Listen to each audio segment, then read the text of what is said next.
dalam syariat bersampoki yang bersumberhana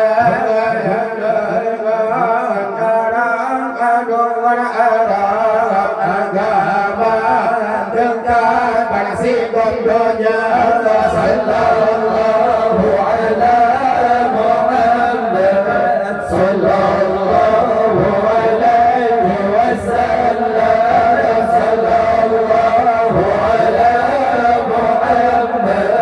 sallallahu alaihi wasallam kita Al-Quran dalam syariat sampai yang bersumberhana jadi pedoman zaman Arab agama dekat bansil gondonya Allah sallallahu ala Muhammad sallallahu alaihi wasallam sallallahu ala Muhammad sallallahu alaihi wasallam Allah kita Al-Quran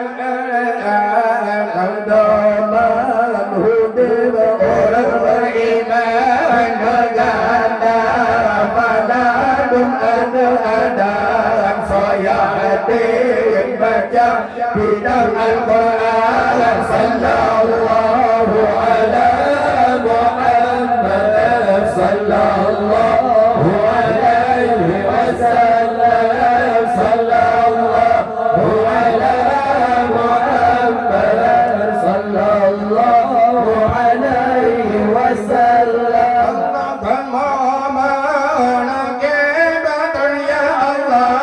Nabi berdepan di jahanam Nabi bertadi di dalam Quran Nabi selamat di dalam iman sallallahu ala Muhammad sallallahu alaihi wasallam sallallahu ala Muhammad sallallahu alaihi wasallam Nabi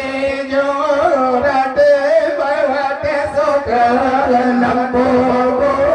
berjama berjawaban Nabi di masyarakat orang syahid jumpa